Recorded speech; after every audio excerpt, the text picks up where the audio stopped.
हाँ तो दोस्तों, इस वीडियो के अंदर हम उत्कर्ष स्मॉल फाइनेंस बैंक के Q2 के नंबर्स के बारे में बात करेंगे और जानेंगे कि आपको उत्कर्ष स्मॉल फाइनेंस बैंक के अंदर इन्वेस्ट करना चाहिए या नहीं। चलिए शुरू करते हैं। तो देखिए, सबसे पहले हम ये जानेंगे कि यहाँ पे जो नेट प्रॉफिट का नंबर है वो ईयर ऑन ईयर बेसिस पर अगर हम बात करेंगे 31% से बढ़कर 114 करोड़ के लगभग का जो नेट प्रॉफिट का नंबर है वो हमें यहाँ पे ये क्वार्टर में कंपनी का नजर आता है। और अगर हम क्वार्टरली बेसिस यानी कि सिक्वेंशियल बेसिस के ग्रोथ की भी अगर हम बात करेंगे तो यहाँ पे भी लगभग 6% से नेट प्रॉफिट का नंबर हमें यहाँ पे बढ़ता हुआ नजर आया है और ये नंबर आया है 114 करोड़ पे। तो ऑल ओवर देखा जाए तो यहाँ पे अगर हम ग्रोथ के नंबर की अगर हम बात करेंगे तो ईयर ऑन ईयर बेसिस और सिक्वेंशियल बेसिस दोनों ही बेसिस पे हमें यहाँ पे ग्रोथ के नंबर्स काफी अच्छे यहाँ पे नजर आते हैं।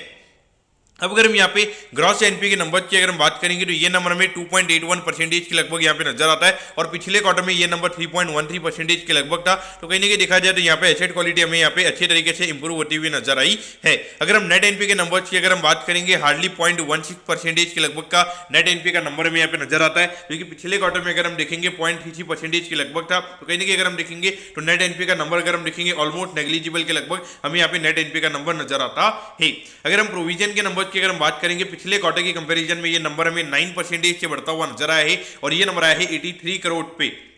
तो देखिए, ये थोड़ा मार्केट को नेगेटिव लग सकता है, क्योंकि देखिए कभी भी कोई भी बैंक की अगर प्रोविजनिंग अगर सिक्वेंशियल बेसिस पे बढ़ती है तो मार्केट को कहीं ना कहीं लगता है कि यहाँ पे जो बैंक की जो मैनेजमेंट है उनको कहीं ना कहीं ऐसा लग रहा है कि वहाँ पे आने वाले टाइम पे बैड लोन के नंबर जो है बैड लोन के जो नंबर्स हैं वो आने वाले टाइम पे बढ़ सकते हैं, तो इसीलिए यहाँ पे ज्यादा प्रोविजनिंग बैंक की तरफ से की जा रही है। तो पॉइंट ऑफ व्यू से देखा जाए तो ये जो ज्यादा प्रोविजनिंग वाला जो नंबर होता है वो कहीं ना कहीं मार्केट उसे नेगेटिव वे में ले सकता है।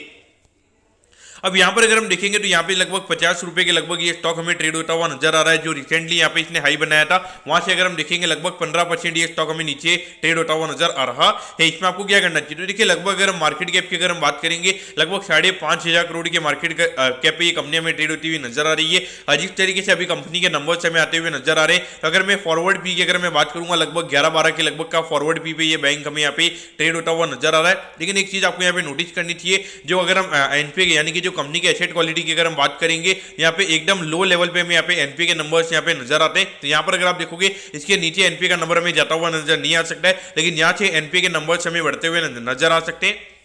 और अगर यहाँ पे एनपी के नंबर्स बढ़ेंगे तो वहाँ पे कहीं ना कहीं आने वाले टाइम पे जो प्रोविजनिंग के नंबर्स है वो हमें और यहाँ पे ज्यादा बढ़ता हुआ नजर आ सकता है। तो पॉइंट ऑफ व्यू से अगर आप देखोगे अगर प्रोविजनिंग का नंबर बढ़ेगा तो आने वाले टाइम पे जो प्रॉफिटेबिलिटी है वो कहीं ना कहीं हमें कम होती हुई नजर आएगी। तो ऐसा नहीं सोचना चाहिए कि यहाँ पे काफी लो पी रेशियो पे ये स्टॉक अगर हमें ट्रेड होता हुआ नजर आ रहा है तो आपको ये बाय करना चाहिए, क्योंकि देखिए मेनली अगर हम स्मॉल फाइनेंस बैंक की अगर हम बात करेंगे इसके अंदर जब पैसा बनता है, जब इनका जो एनपी के जो नंबर्स होते हैं वो लगभग 5% से ऊपर जब इनके एनपी के नंबर्स हो जाते हैं तो उसके बाद में जब वो पैसा फिर से रिकवर होता है, फिर जब प्रोविजनिंग कम हो जाती है फिर आप एकदम से इनकी जो प्रॉफिटेबिलिटी होती है वो हमें अच्छे तरीके से शूट अप होती हुई नजर आती है। लेकिन अगर हम देखेंगे अभी सारी चीजें भले आपको अच्छी लग रही है, लेकिन अगर हम बाकी बैंक की अगर हम बात करेंगे, एचडीएफसी बैंक की अगर हम बात करेंगे या फिर कोटक बैंक की अगर हम बात करेंगे तो वो भी लगभग 18-20 के पी रेशियो पे हमें भी ट्रेड होता हुआ नजर आ रहा है।